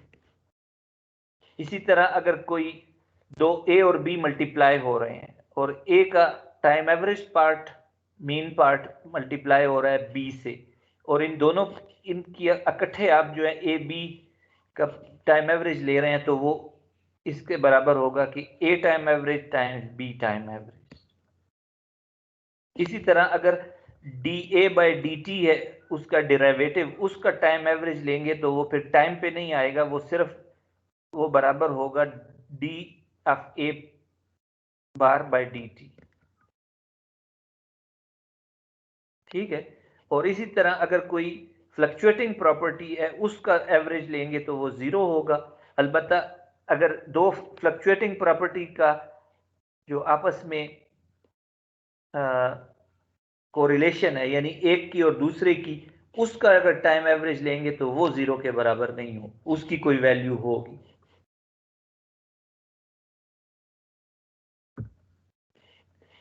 ठीक है, अब रेनल्ड एवरेजिंग से फिर हम क्या करते हैं, हम नेवियर-स्टोक्स इक्वेशन में ये यूज करते हैं, क्योंकि नेवियर-स्टोक्स इक्वेशन क्या चीज है, वो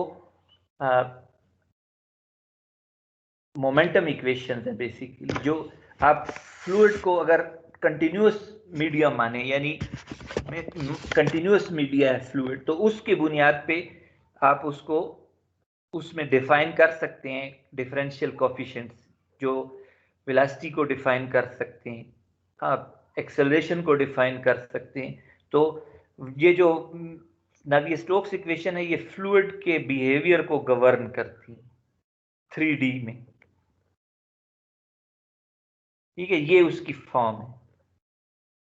जो टर्बुलेंट इक्वेशन ऑफ मोशन है आपके पास, नेवियर-स्टोक्स इक्वेशन मोमेंटम की तीन इक्वेशन, यानी एक्स कंपोनेंट में, वाई कंपोनेंट में और जेड कंपोनेंट में, स्पेस के तीनों डायरेक्शन में मोमेंटम कंजर्वेशन इक्वेशन आप लिखते हैं। तो जो फ्लूइड के एक्सेलरेशन है वो किससे पैदा होती है कि फ्लूइड की हालत टाइम एक लम्हे से दूसरे लम्हे तक वेलोसिटी चेंज हो रही हो, इस तरह कोई वेव आ रही है, वेव मोशन हो रहा है, या फिर अगर वेव नहीं भी हो रही तो जो है स्पेस के साथ भी फ्लो एक्सेलरेट डी एक्सेलरेट करता है। यानी अगर वो किसी खुले चैनल के हिस्से से अगर एक ऐसे चैनल के हिस्से में आ रहा है जहाँ पे एरिया तंग हो रहा है, तो वहाँ पे वेलोसिटी उसकी ज़्यादा होगी, और पिच खुले हिस्से में जहाँ पे वाइड चैनल है वहाँ पे वेलोसिटी जो है कम होगी।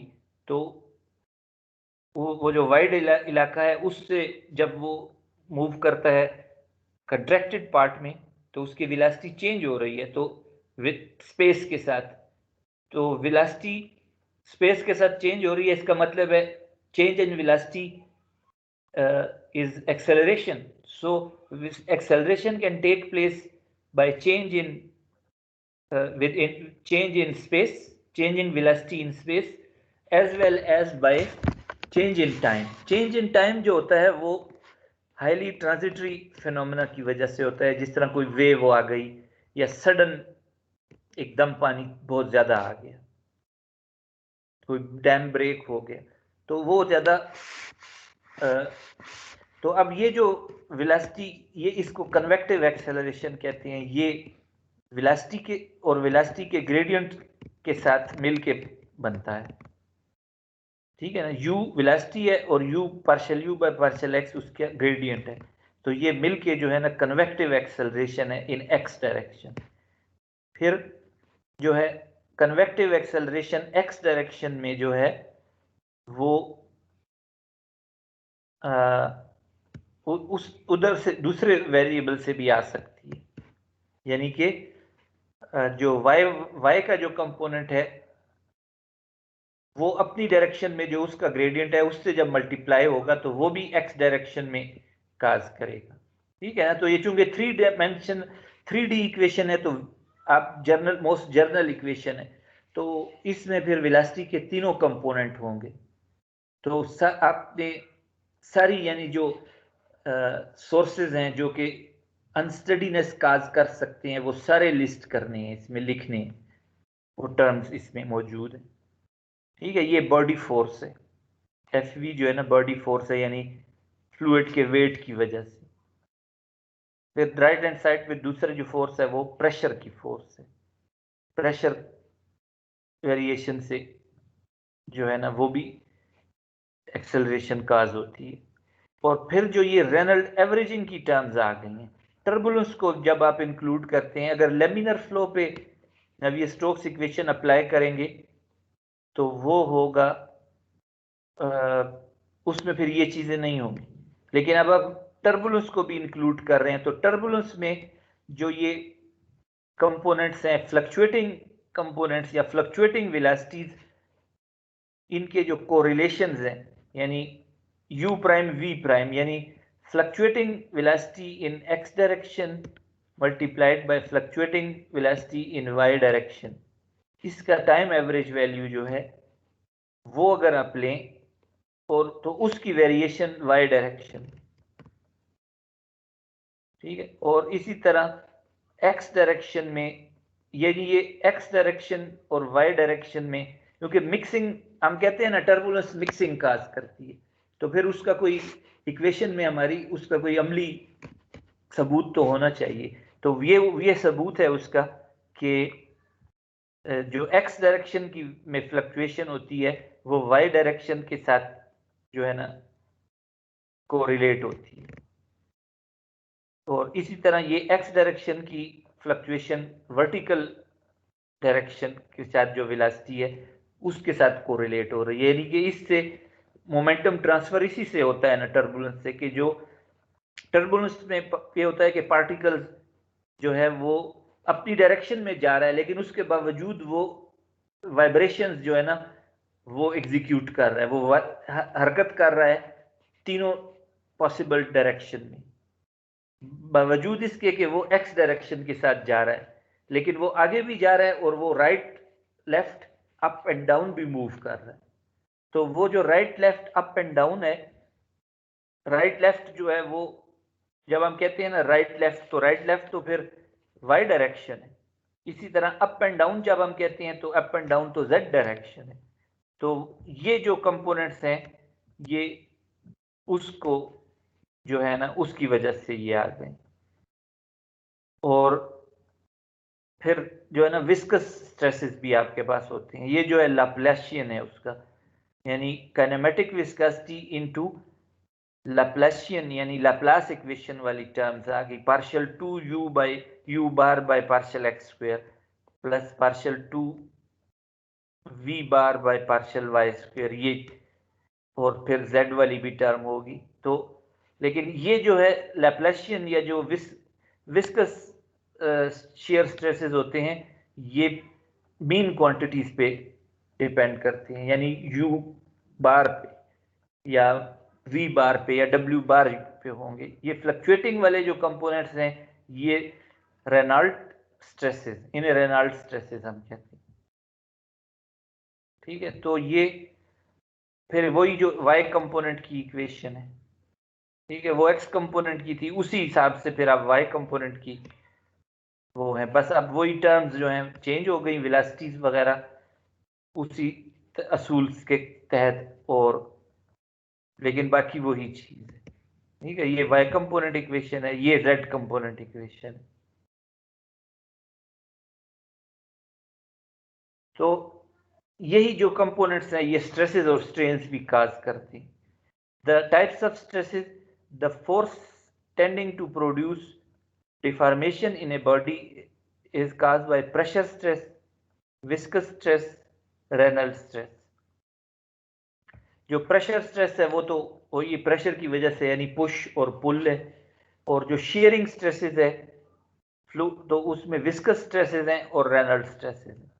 जो अगर फ्लो हाई रेनॉल्ड नंबर पे हैं तो विस्कस स्ट्रेसेस बहुत मामूली होते हैं, इनके मुकाबले में बहुत ही कम होते हैं, तो आप इसको आसानी से नज़रअंदाज कर सकते हैं। यानी विस्कस स्ट्रेसेस वो होते हैं जो कि वेलोसिटी ग्रेडियंट की वजह से पैदा होते हैं। तो ये जो है, आपको पता है कि जो कोई बॉडी है उसके साथ जो फ्लूइड होता है वो बहुत छोटी सी एक पट्टी होती है 100 मिलीमीटर या इस तरह की, उसमें विस्कस लेमिनर फ्लो होता है, तो उसमें फिर जो स्ट्रेसेस होते हैं वो विस्कस स्ट्रेसेस होते हैं। लेकिन बाकी जो उसकी फ्लूइड की बॉडी होती है उसमें शेयरिंग टर्बुलेंट शेयर स्ट्रेसेस होते हैं, जिसको रेनॉल्ड स्ट्रेसेस भी कहते हैं। तो वैसे शेयर स्ट्रेस क्या है? Tangential force per unit area, it is relative to a surface and is in the surface. It occurs when there is a gradient in the velocity field shear so that adjacent surfaces of the fluid cannot move simultaneously. ठीक है, shearing fluid में उस वक्त produce होता है कि दो layers जो एक साथ हैं वो उनकी वेलोसिटी में फर्क आ जाए, एक तेज मूव कर रहा है, एक कम तेज मूव कर रहा है, तो उस वजह से जो ज्यादा तेज मूव कर रहा है वो स्लो वाले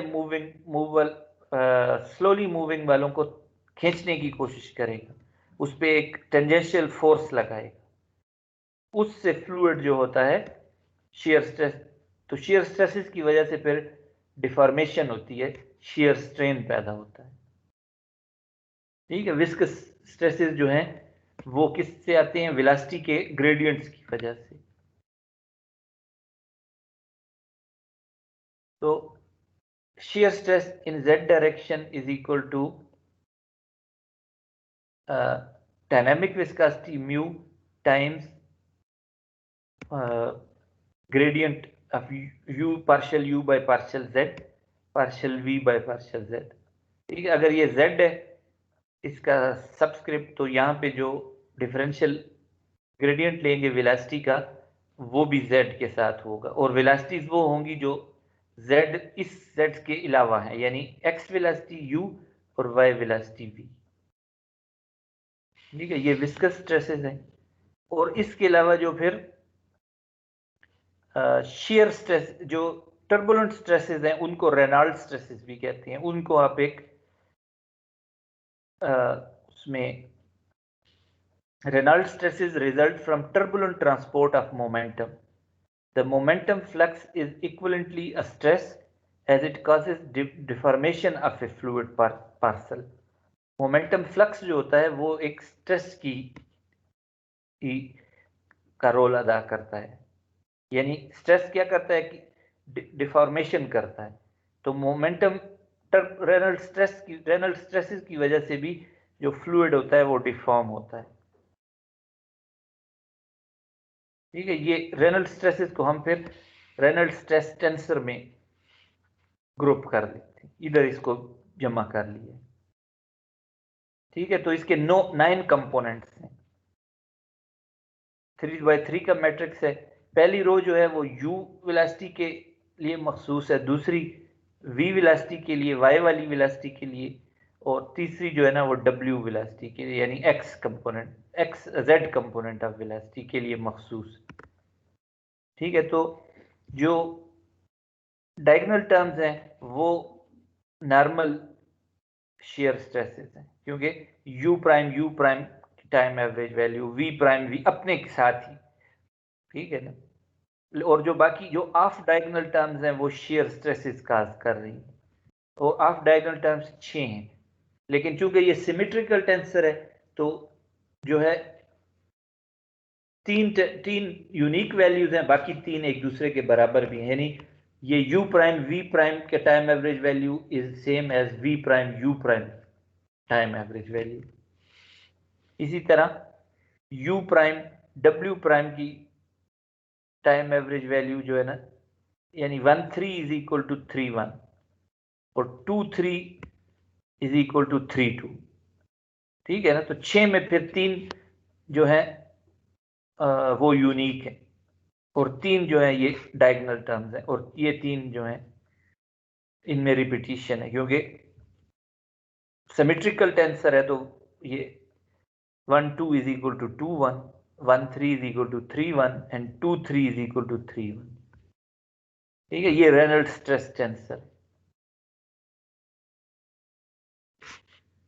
ठीक है, आज के लिए काफी है, ये फिर मैं अपलोड कर दूंगा।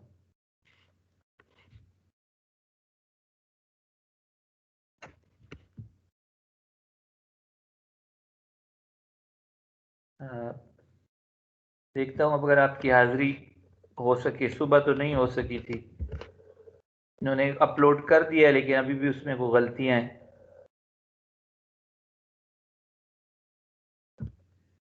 वरना हम उधर ही फिर ले लेंगे, या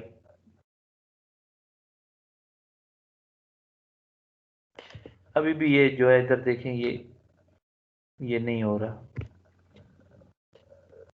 चलो मैं इसको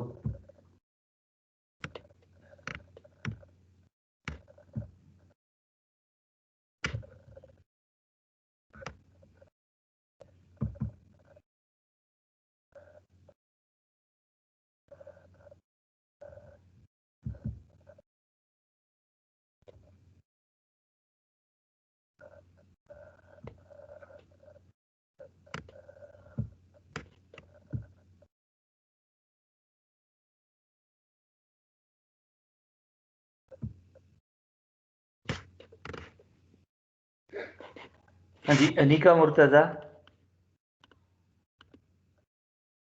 present sir. Ikrama Shafiq.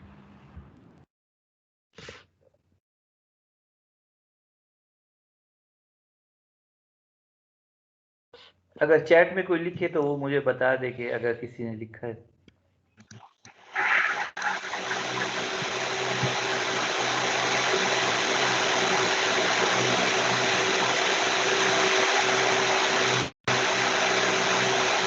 Mohammad Azhar Khan. Yes sir. Awais, Mohammad Awais, अच्छा ये तो शायद नहीं। Amir Hamza. Sir yes sir, present sir. Arfa Rashid.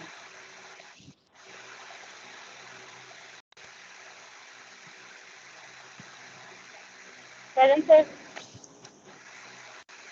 Ayesha Noor. Present sir. Jawad Saleem. Present sir.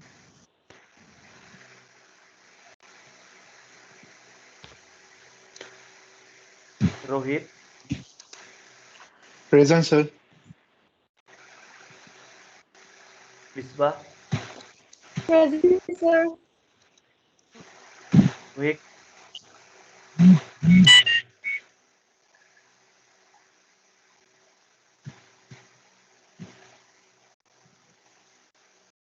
वकार अजीम।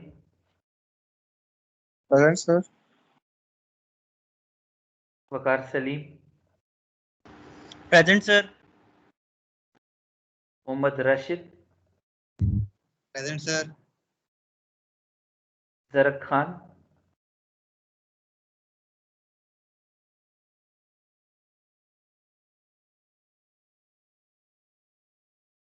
Ikramullah Khan,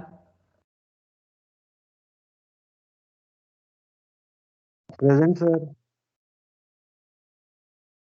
Kalimullah,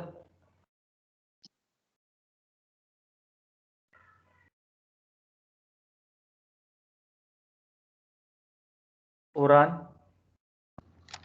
present sir. Salman Ahmed, present sir. Present. Khwaja Haseeb Maqbool, present sir. Tahir Hussain, present sir. Amjad Hussain, present sir. Jameel, present sir. Uzair,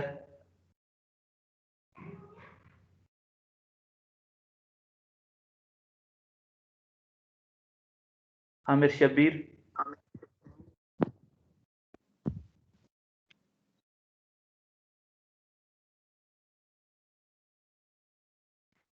हाफिज अरसलान। Present sir. ये आमिर शबीर ने आमिर शबीर है इस प्रेजेंट जी। Hafiz Aslan sir present. अच्छा, हसन दानिश, प्रेजेंट सर। ठीक है जी, चलें। सर वो आमिर का थोड़ा नेटवर्क का इशू आ रहा है। क्यों, उसने उधर चैट में तो लिख सकता है ना। चले मैं उसे कह देता हूँ, वो कह रहा है नेटवर्क का इशू आ रहा है, मैं उसे कह देता हूँ, टेक्स्ट कर देता हूँ फिर हाँ, मैं चैट में। आदि अगर देख लेता हूँ उसका, अगर वो उसका जो अटेंडेंस रिपोर्ट में हुआ तो मैं लिख आदि लग मार्क कर दूंगा। Right sir. चले।